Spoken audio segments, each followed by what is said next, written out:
Hi, my name is Philip Nanfuri and this is the business edition of PM Express. Thanks for staying with us. Now today I wanted to talk about the private sector. I want us to examine 3 critical things, or 4, about the private sector. It's the engine of growth. It's touted often to be the backbone of our economy. But when there's something wrong with the private sector, everything will crumble. Tonight we're going to discuss 1, the forex market, 2, the financial services sector, 3, we look at free trade, and 4, we look at taxes and how we can grow that to wean our economy of aid, dependence on commodities, etc. That's our mission on this edition. And before we get into our discussion, let's just appreciate the 3 different key areas we're going to be looking at. Let's start off with forex. Now, Bank of Ghana has come up in the recent days with a number of restrictions on pricing, advertising, payment, or receipt in foreign currency. So that's the US dollar, that's the euro, and that's the pound. But will this have the necessary effect on the economy? It's a question we keep asking. Then we also look at the financial services side. We'll touch on the recent happenings in the fund management industry. And again, we'll look at the free trade, particularly the Continental Free Trade Agreement and its impact on us. And finally, we'll look at taxes and see how exactly we can grow this to help us. So let's start off with the forex part, just to give you an appreciation. We put something small together so that you are with us as we're having this discussion. So let's take a look at that.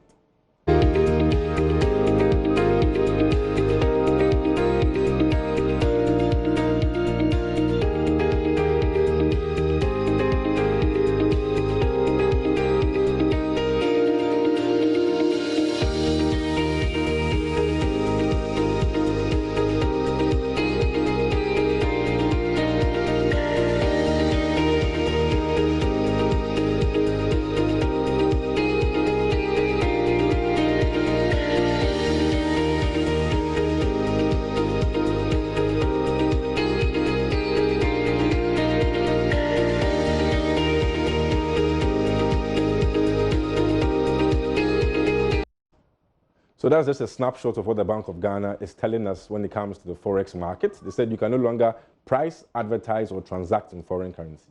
And it's in contravention of our Foreign Exchange Act. They also have taken some moves on a number of forex bureau operators. Bank of Ghana wants to go hard and save the currency as its mandate laid out in the Bank of Ghana Act. But let's look at what we can learn from the financial services industry as the second part of our conversation. Let's have a look at this.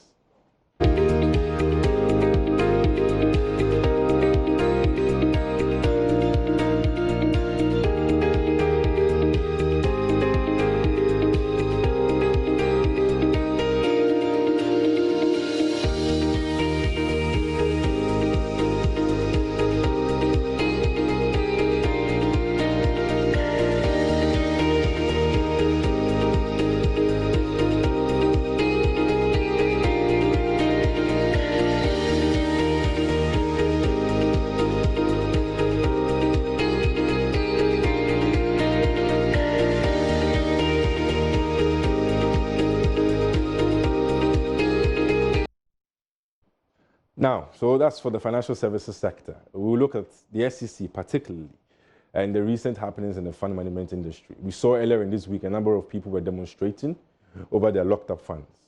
Over and over we discuss the situation. So we'll look at the financial services sector. And government instituted the Financial Stability Advisory Council. Is it going to help deal with the challenges that exist between the 4 regulators of the financial services industry in Ghana? Will that council work? We'll explore it. And our last big part of our conversation will be the Continental Free Trade Agreement. Just take a look at this.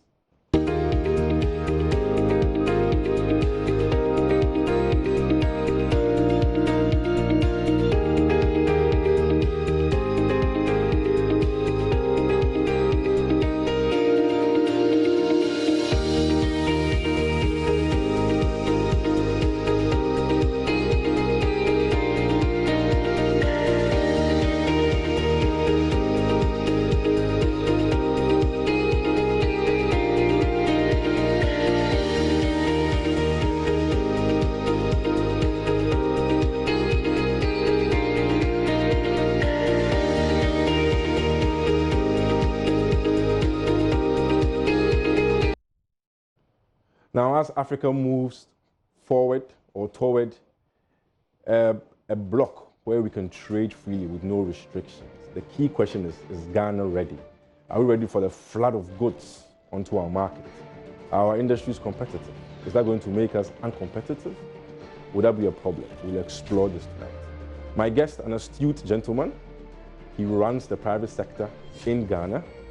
He knows everything happening in the private sector. His name, and I will say, Bonsu. He's the Chief Executive Officer of the Private Enterprise Federation. With him, we're going to sift through the jargon and make you and I better informed. This is PM Express Business Edition. My name is Philip Namfuri. Stay tuned.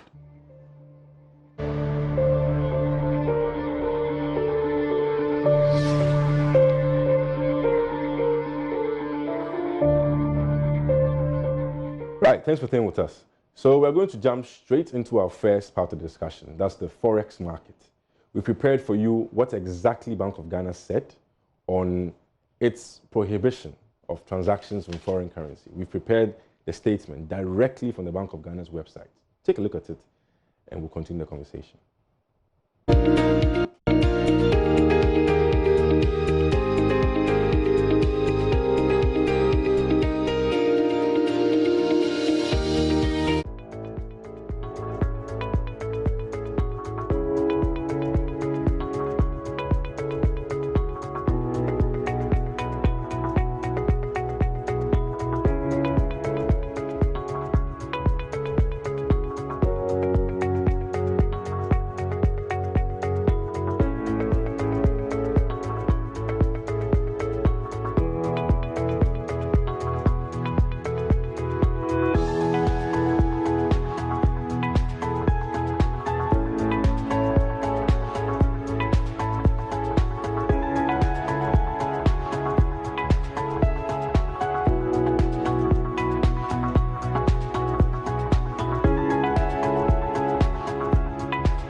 Right, so that was the Bank of Ghana's notice to the general public on use of foreign currency. That's the US dollar, the British pound, and the euro.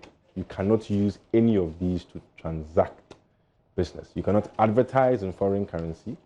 You cannot price in foreign currency. If you do so, it's in contravention to the Foreign Exchange Act, and you are liable to either monetary sanctions or jail time.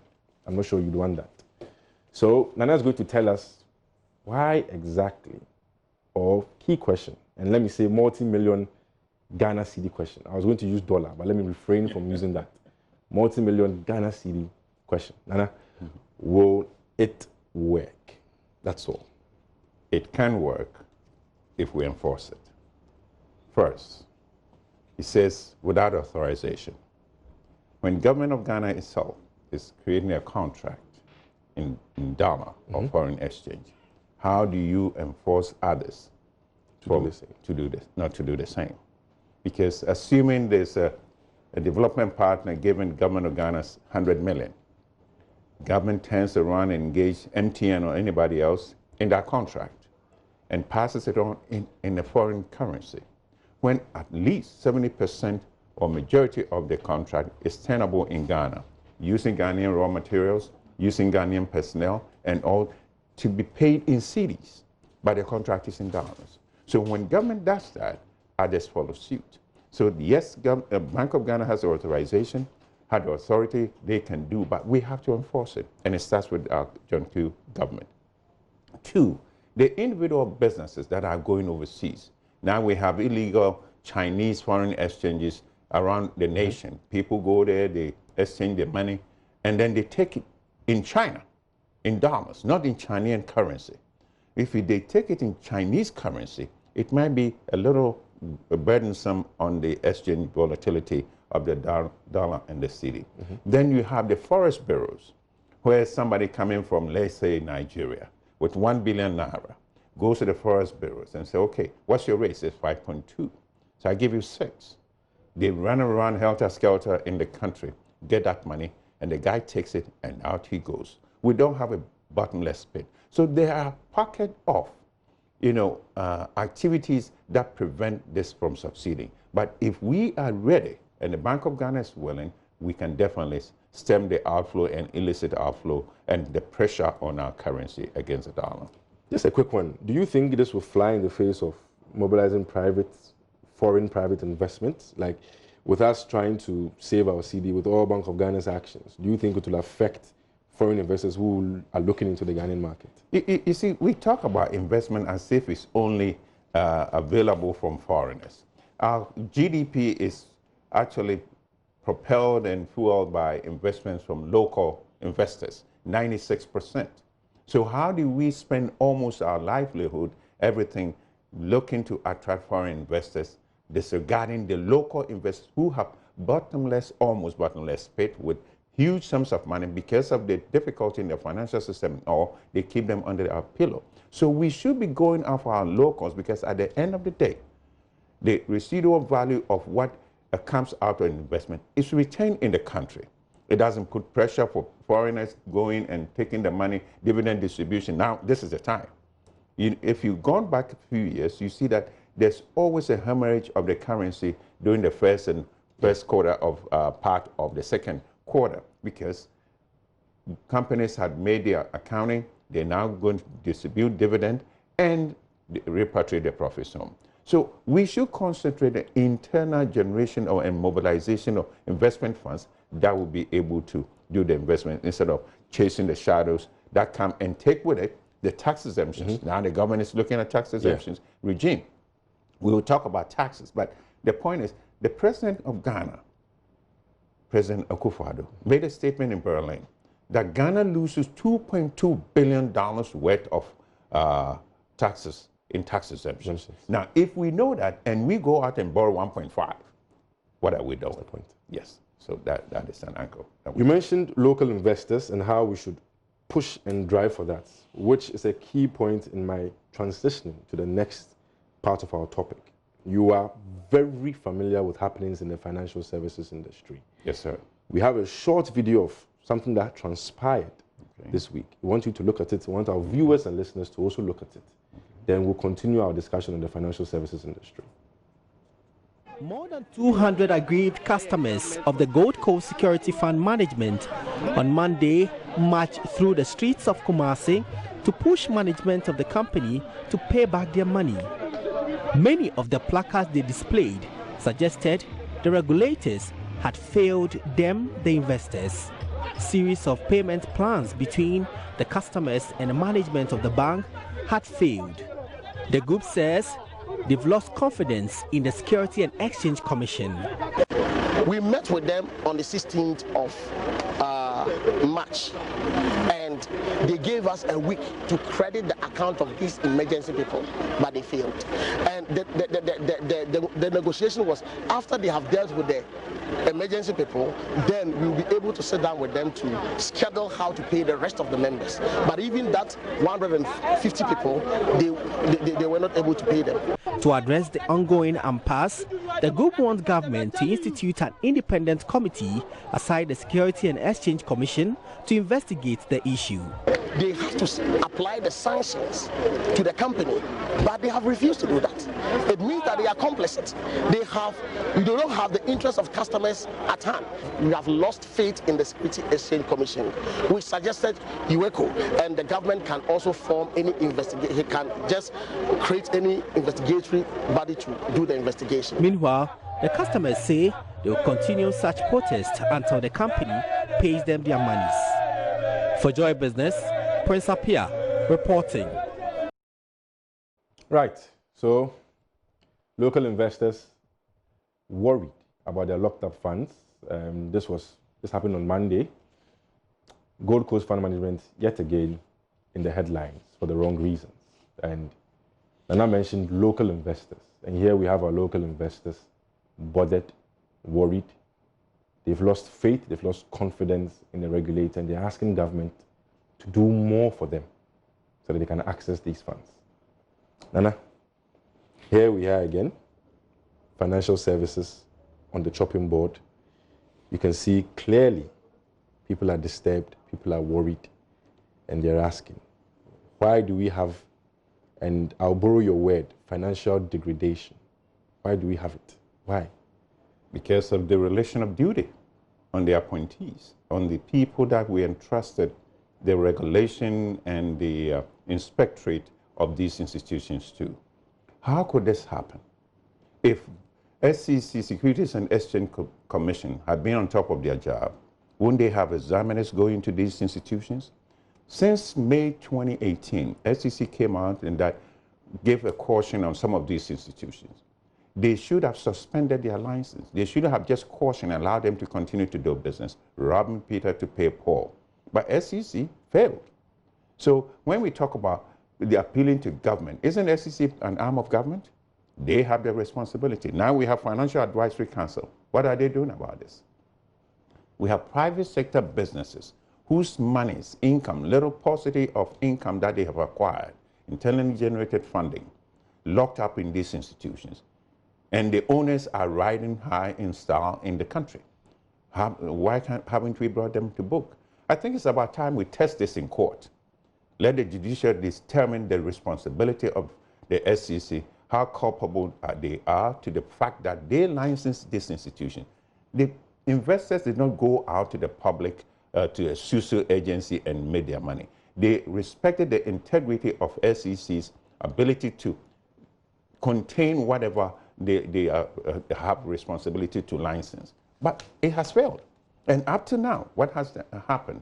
Have they redeemed like Bank of Ghana did to rescue some investments and deposits in the banking system? Yeah, Bank of Ghana is also culpable as SEC in this angle, because not only they have some of the investment and asset managers licensed by Bank of Ghana, they also have a responsibility to make sure that the portfolio these companies invested in are made public. Who the owners are made public. And then, punish those. The auditors who were auditing these institutions are also as culpable. So we have a whole ball of wax and everybody chain of command failed. And we're talking about, do we appeal to government? Government has a responsibility to make sure that its agencies and institutions perform in accordance with the law that established them. And the one that is failing glaringly is the SEC. Nana, one would argue that, yes, indeed, there's some culpability. I remember even with the banking sector challenges, Bank of Ghana came forward, and the word that was used, the phrase was regulatory forbearance. Mm-hmm. The SEC, we hosted them on the Super Morning Show on Joy 99.7. We discussed a lot with Reverend Daniel Obami Tete. They said they have instituted a number of measures that will be coming to reform the sector. Corporate governance guidelines, minimum capital requirements will be increased. For example, even with the fund managers, they brought out this coding, color coding list, where if you don't have any major regulatory issues, you are put in gold. If you have major regulatory issues or complaints, you are put in red. We had a Deputy Director General of the SEC here, Paul Abebio, right here. We discussed it. We showed it to our viewers and listeners. So the SEC, one will argue, they are trying their best to solve the issues. Are you kidding me? They're trying their best. They have the ultimate responsibility. You color code today, and I put my money in there, respecting that SEC knows what it's doing. 3 months after that, the color code gold becomes red. What happens? Do I get my money? Is SEC going to pay up back? And they have that responsibility to make sure that people and investors that put their monies in these institutions were failed because SEC failed. And so they cannot come out and say we're coding and we're color coding and that we're putting structures in place. That is after the train had left the station. Now you're going to talk about that. Bring back the money to the individuals and businesses that are failing. And it's affecting some private sector businesses badly. And they're going to cost jobs, cost wealth, and others. So it's not a time to be talking. How long did it take SEC when Bank of Ghana was taking care of the banking system, decay? SEC was watching. They now appointed, what do you call, forensic auditors to go and check. How come they didn't know portfolios that these monies were being invested in when these fund managers and owners were using this as piggy banking for their own personal interests? So it's too late for SEC to be talking about, any measures or any corrective action. Once the monies of these individuals and those guys in the red turbans, they need their money. They have to survive. Another part of the argument will be, somebody will say in finance, risk equals return. So the higher the risk, the higher the return. shouldn't we also be looking at the risk part of we, the investors, what we are seeking? Look at those people there. Do you expect them to be able to assess risk? The risk assessment to them was done by SEC before they licensed these institutions. So their confidence to invest in. Let's not forget, this is not the end of Ghana. There's tomorrow, and tomorrow, and tomorrow. How are you going to attract people to have the confidence in the integrity of the system and thinking that the risk rests with them? So what is the role of the SEC? What is the role of the authorities? They don't have any. That's what we're saying. That caveat emptor. You go in and you wanted the high return, so you bear the 100% risk. Then we shouldn't have any institutional regulators. So those are, to me, it's not tenable argument. So I think fundamentally it goes back to forbearance within the SEC. Before the John Q company became John Q company and went to public to solicit their funding, they did something. They went to SEC and said, we are applying for license to do ABC. And that authority was passed on to SEC by Parliament through the Act. And they had the responsibility to make sure that, yes, they're on top of the game, yes, they can do the regulation, yes, they can license, and they have these guys watching everybody's back. Now they turn around and say, yeah, we have all that in place, but you, the investor, you should have done the analysis. You should have evaluated the risk. I don't think that is right. And a key point here in our discussions around this issue is where exactly some of these fund managers place their funds. We hear sometimes off the record that some of these fund managers supported government contracts. And so the overriding objective here is national development. The SEC also says it has a broad framework for asset allocation, so where you can put people's funds. Do you think now greater scrutiny should be paid to where exactly funds are going? So the SEC should have more eyes, if I can put it that way, on where exactly funds are being invested. You know, that's the regulatory authority of SEC. You do asset A, risk 1. Asset B, risk 1 plus 5. Asset C, risk. So looking at the risk exposure of the institution, that is what SEC should be checking periodically. Are these guys maintaining the status quo? Are these guys on top of the regulations and restricting their investment into these categories of investments? You don't come after the fact.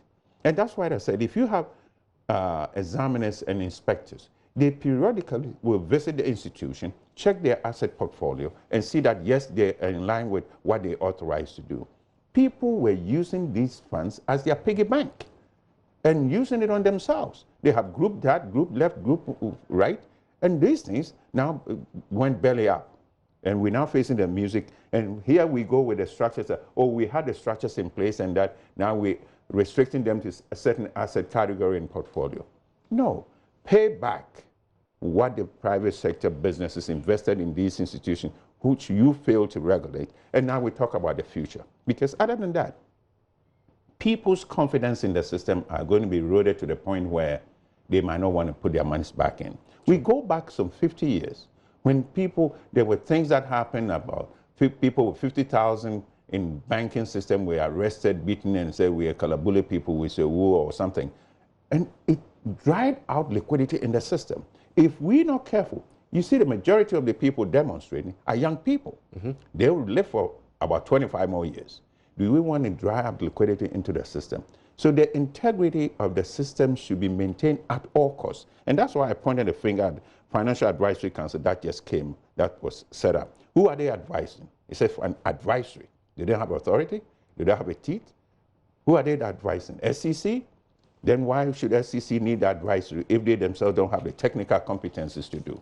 Okay, so with the Financial Advisory Council, I think it's made up of the Government of the Bank of Ghana, and each of the regulators has a space on it. I think they're supposed to coordinate, meet, and come out with proper frameworks to ensure that the interconnectedness of the financial system is preserved. Because one thing we learned from the SEC was that, and one of the reasons for their challenges in the fund management industry was what they called counterparty default, where a fund manager had invested funds in, for example, a savings and loans company. And so all of a sudden, the savings and loans company is also in a bit of turmoil and can't honor the obligations to the fund manager which in turn can also honor obligations to customers. So these are some of the reasons that that's begging the question. You're the professional. You take somebody's money. You're a professional. You're going to invest A, B, C, and get the returns, split it, give the investor a percentage, and you keep some. And you say, oh, I took short-term loans, maturity assets, and then invested in long-term. Wait a minute. Where's your professionalism? You should have assessed where you put in the money, because it's not your money. It's a third-party funding that you have taken custody to invest and return it at agreed timelines. So you have no excuse to tell them, oh, I invested in a cocoa seller, and that cocoa seller went to Egypt and then it's coming back. Hey, wait a minute, that's not going to fly. That's not acceptable, because you as a professional were certified based upon certain criteria, technical skills and competencies. So if you turn around to give excuses, that's unacceptable. So SEC should not be talking like that, that these farm managers are claiming, some are claiming what they call a panic withdrawal.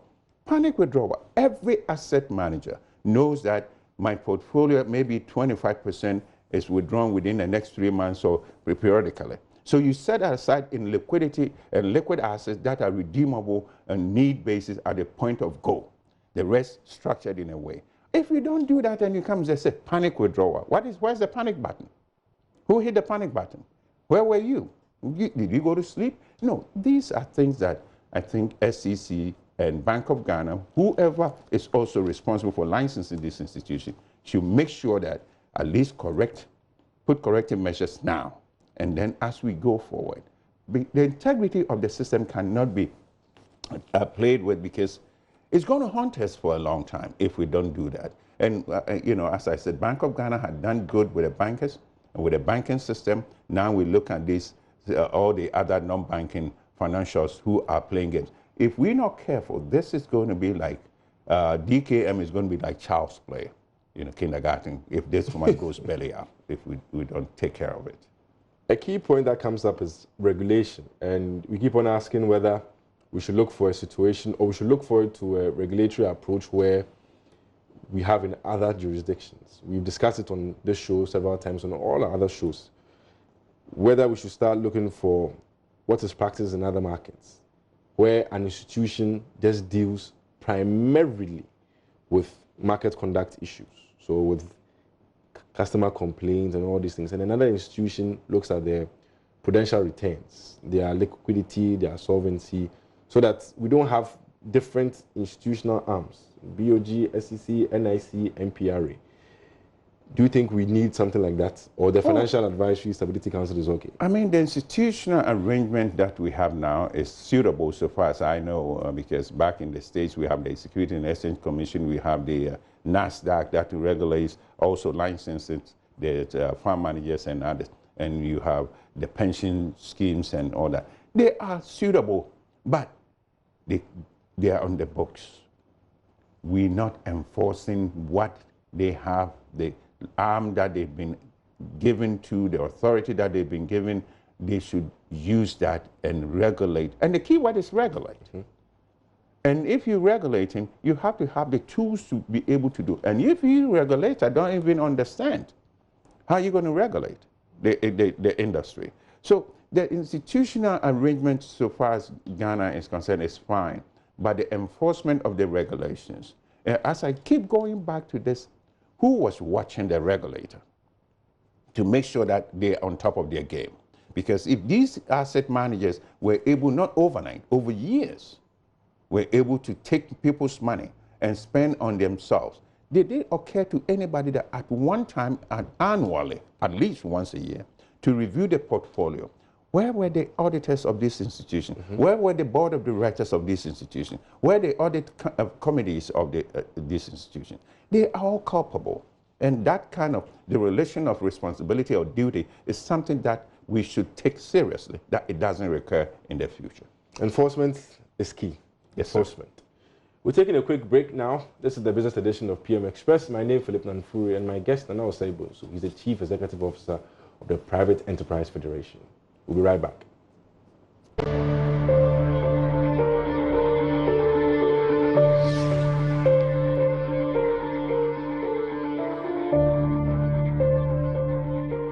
Welcome back. My name is Philip Nanfuri, and this is the business edition of PM Express, and my guest is Nana Osei-Bonsu. He's the Chief Executive Officer of the Private Enterprise Federation. Before we went into the break, we were looking at the forex market. We dovetailed into the financial services industry, and he says enforcement is key. He lays the blame squarely at the foot of the regulator and not the people like you and I. We want to shift into another area, free trade. He's very passionate about it because it holds a lot of potential to either destabilize our economy or improve our fortunes. Which one is it? Particularly in this era of an Africa united when it comes to trade, the Continental Free Trade Agreements. We know so far about 22 countries have ratified, have signed, and that gives this union or this trade bloc the impetus it needs to start moving. But what will be the effects on Ghana as we are trying now to shift from taxation to production, trying to get industrialization up and running? What will be the effect on us? Nana is going to tell us. Nana? Yes, sir. So, free trade. We've seen Donald Trump in the US, very active with China, back and forth. Each other, tariffs here, tariffs there, China does this, US does this. Now in Africa, we have our CFTA, Continental Free Trade Agreement. Yes. Some believe if the proper structures are not put in place, we are going to witness some negative stuff. Do you share that sentiment? No, I'll put it the other way. If we put our structures in place, we're going to reap a whole lot of benefits. You see, we talk about trade. You can only trade what you produce. If you don't produce nothing, you can trade it. So if we have the opportunity to trade among ourselves intra-Africa trade, this is creating a block, economic block of some billions and billions. Agriculture alone in 12 years will be 1 trillion in Africa. Africa trade only 12% with the rest of the world. So if we now forming a union to trade among ourselves, but there's a key point in here. We're going to liberalize about 90% of our tariffs so that the trade can come in. This liberalization, one is for the value and one is for tariff lines. If we have 100 tariff lines and we open that, we are required to eliminate or open 90%. It does not mean that that's the 90% of the tariffs. The value might be different. So what we have to sit together with GRA and the Ministry of Trade and the private sector, which lines are we going to open for the competition, for the free tariffs to come in? To identify, because those businesses are going to be affected. Because there will be competition, it might be superior competition, it might be inferior competition, but there will be competition coming in. So if we work together, we can ring fence the loss of tariffs to government, because government revenue depends on these tariffs. And if government loses revenue, who does the government tend to recoup their investment? The locals, on the back of the locals, and that's where my concern is. So if we do it right, yes, we would open up, we also help to develop the products that we can in turn sell to Kenya, sell to Nigeria, sell to Somalia and others. That would then also give us some investment returns on the part of the tariff and the trade. But if we don't sit down and analyze and bring the private sector businesses and also support them, the technical support, that's one thing we don't do in Ghana, is the TA. The private sector is, yes, raises investment and doing what they can, but they are not at the level where they can stand on their own 2 feet. So they need the technical expertise of government and others, or government sponsored. We have countries that are sponsoring their government and their private sector to come here, and they're competing with our local infant industries who don't get the support nor the resources. So once we have this continental free trade, and there's a key element in it, that you cannot come from Europe and set up shop and trade to South Africa and qualify for that. Because the country of origin of the raw material is very critical. So if you bring it from Europe and it's 80% raw material from Europe and you add 20%, you're not going to qualify under the CFTA. It got to be maybe 80% Ghanaian origin of the local raw material. So Africa is positioning itself in a way that we can use our own raw materials, develop our own products, and trade among ourselves. So it's about time that government of Ghana should work with the private sector, especially GRA. Look at the tariff lines. Which one do we open up? Which one do we protect? and looking at how do we protect government revenue on the basis of these CFTA, the Continental Free Trade Agreement. Because if you look at, we started something, ECOWAS CTLS, Common External Tariff, which we're doing something similar. But that one doesn't have the teeth the CFTA has. CFTA, if the country feels abridged, they can go to the commission and, you know, file a complaint, and they'll be investigated, and if they found, the other country will be penalized. We don't have that in the ECOWAS one, you know. So the recourse point is missing in the ECOWAS. But so far as now, this is intra-Africa for all Africans. I think it's something that Ghana was instrumental in one of these and signed on beginning.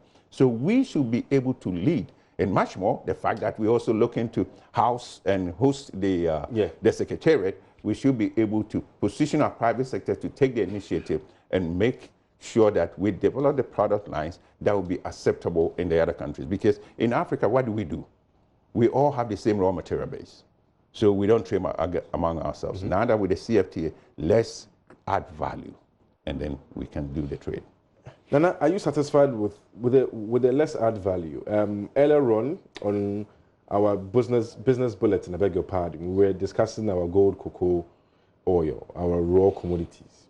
Do you think we have what it takes to add a value? And do you see anything being done on the ground that will add value to put us in a better place to take advantage of this free trade agreement, let's say in the next 3 to 5 years? Definitely, we can put that structures in place. 1D, 1F. That is one district, one factory. The factory is the processing facility. So if we look at our priorities, cocoa, cashews, and others, and add value, and create, the last couple of weeks, Parliament passed a bill that provides incentives and tax exemptions on the back of the 1D, 1F.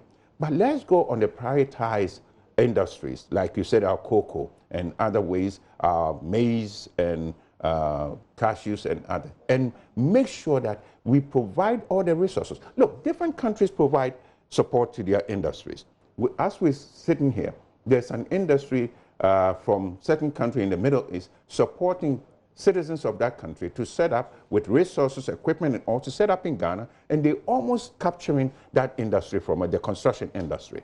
Even within the confines of our country, we're not supporting these things. And if we're talking about one factory, how could we not position that intervention to look at the priority sectors to make sure that we provide A to Z of all the things that the investors would need to be able to add value to those kind of things. And if you add value, what does it mean?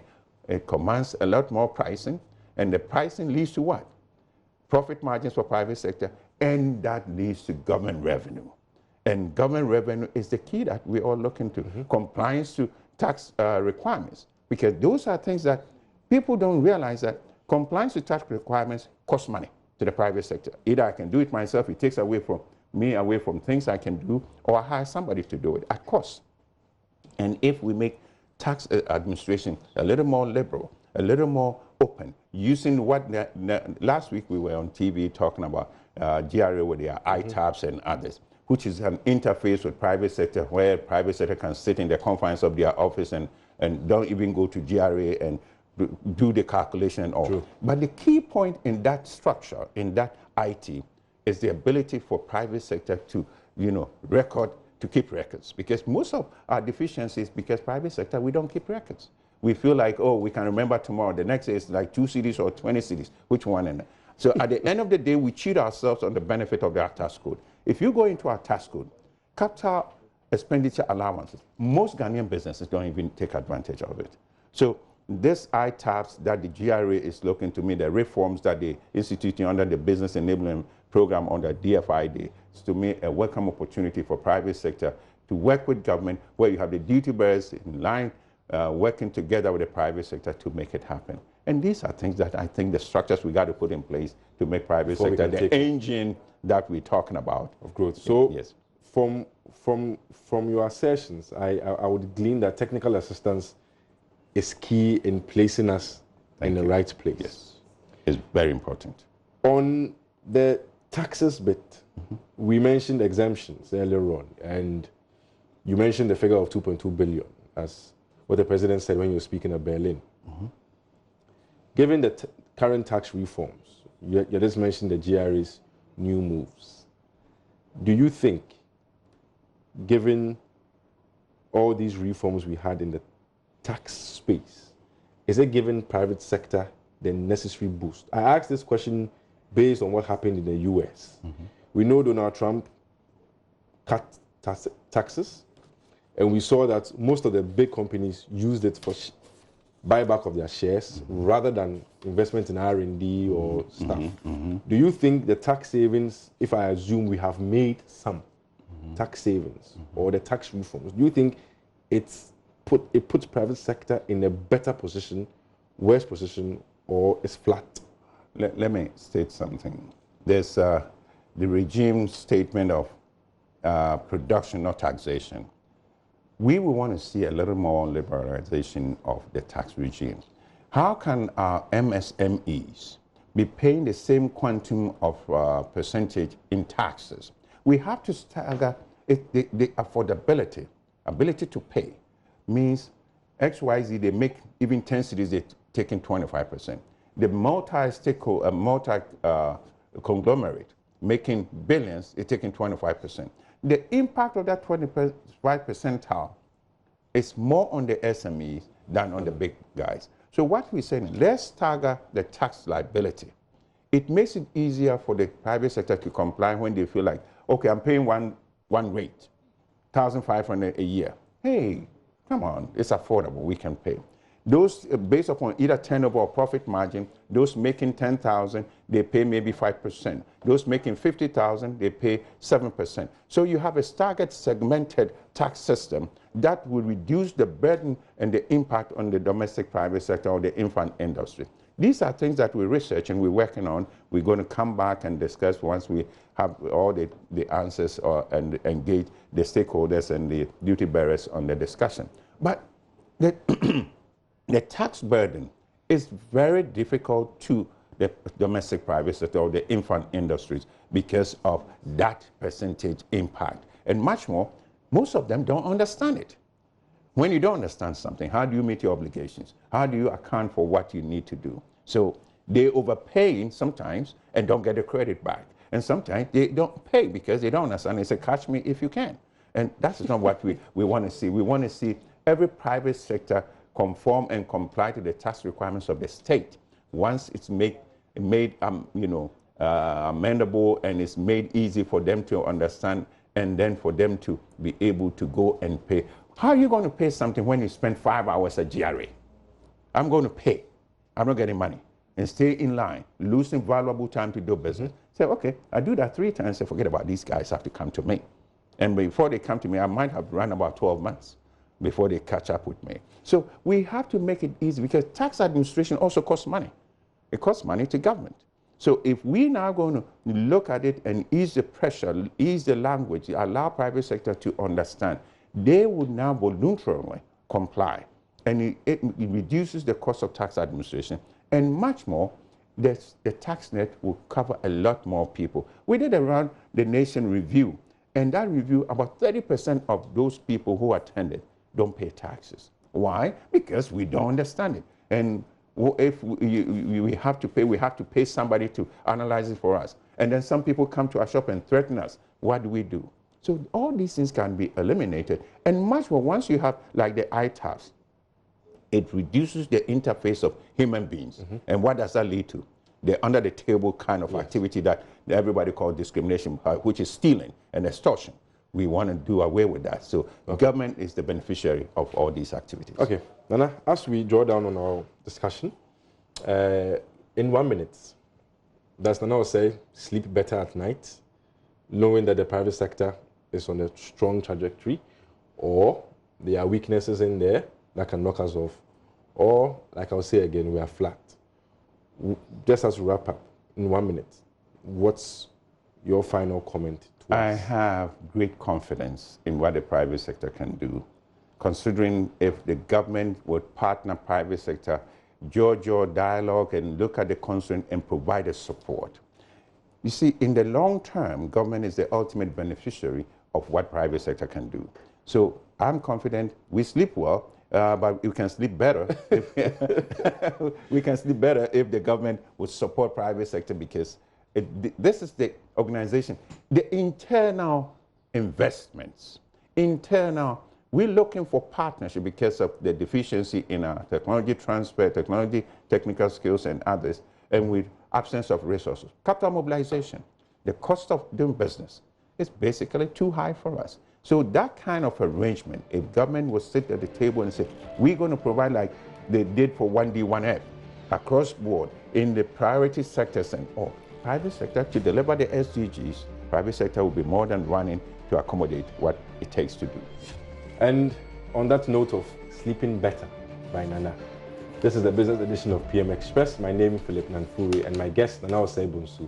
He's the Chief Executive Officer of the Private Enterprise Foundation. I thank you, viewers and listeners, for staying with us. I hope you have been well informed. Have a good night.